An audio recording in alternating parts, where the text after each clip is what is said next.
2 Samuel 18. David counted the people who were with him, and set captains of thousands and captains of hundreds over them. David sent the people out, a third part under the hand of Joab, and a third part under the hand of Abishai, the son of Zeruiah, Joab's brother, and a third part under the hand of Ittai the Gittite. The king said to the people, I will also surely go out with you myself.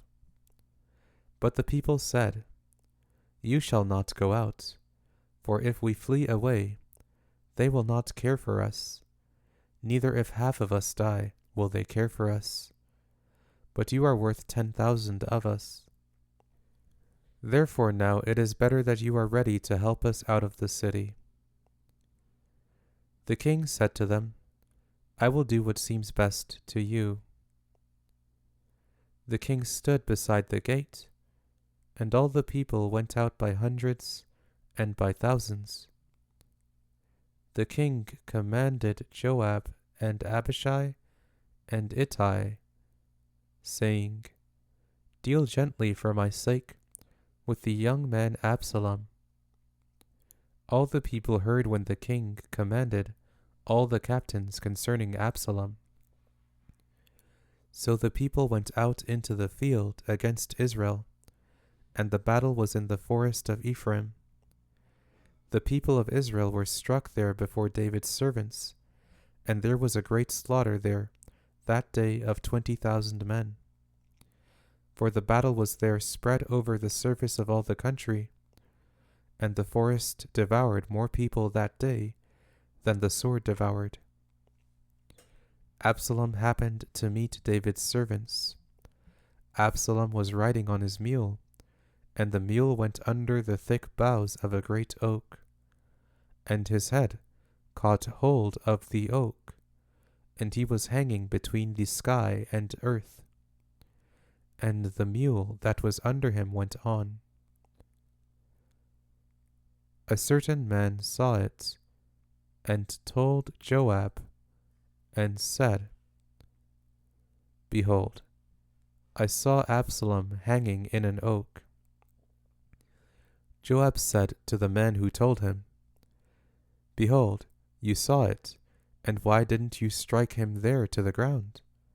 I would have given you 10 pieces of silver and a sash. The man said to Joab, Though I should receive 1,000 pieces of silver in my hand, I still wouldn't stretch out my hand against the king's son. For in our hearing the king commanded you and Abishai and Ittai, saying, Beware that no one touch the young man Absalom. Otherwise, if I had dealt falsely against his life, and there is no matter hidden from the king, then you yourself would have set yourself against me. Then Joab said, I'm not going to wait like this with you. He took 3 darts in his hand, and thrust them through Absalom's heart, while he was still alive in the middle of the oak. 10 young men who bore Joab's armor surrounded and struck Absalom, and killed him.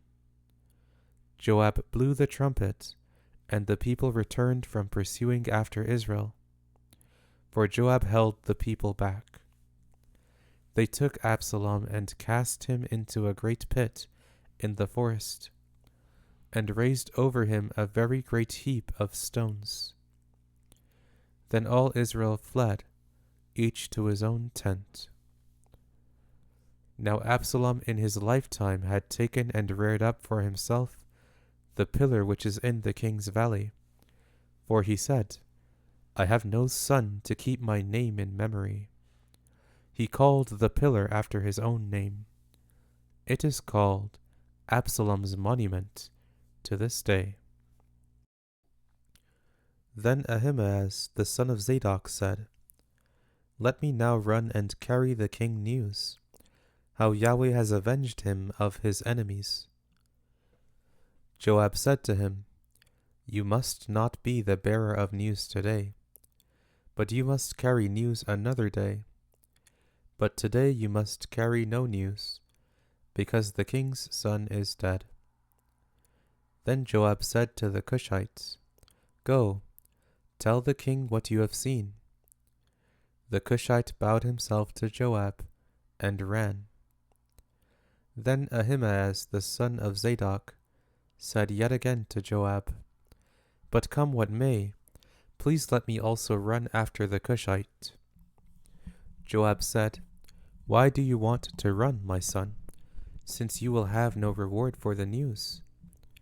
But come what may, he said, I will run. He said to him, Run. Then Ahimaaz ran by the way of the plain, and outran the Cushite. Now David was sitting between the two gates, and the watchman went up to the roof of the gate, to the wall, and lifted up his eyes and looked, and, behold, a man running alone. The watchman shouted and told the king.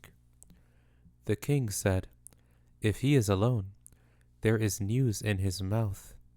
He came closer and closer. The watchman saw another man running, and the watchman called to the gatekeeper and said, Behold, a man running alone. The king said, He also brings news. The watchman said, I think the running of the first one is like the running of Ahimaaz, the son of Zadok. The king said, He is a good man, and comes with good news. Ahimaaz called and said to the king, All is well. He bowed himself before the king with his face to the earth, and said, Blessed is Yahweh your God, who has delivered up the men who lifted up their hand against my lord the king. The king said, Is it well with the young man Absalom? Ahimaaz answered, When Joab sent the king's servant, even me your servant, I saw a great tumult, but I don't know what it was. The king said, Come and stand here. He came and stood still. Behold, the Cushite came. The Cushite said, Good news for my lord the king, for Yahweh has avenged you today of all those who rose up against you. The king said to the Cushite, Is it well with the young man Absalom? The Cushite answered, May the enemies of my lord the king, and all who rise up against you, to do you harm, be as that young man is. The king was much moved, and went up to the room over the gate and wept.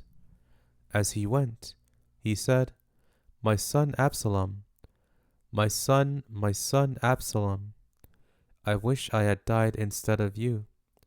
Absalom, my son, my son.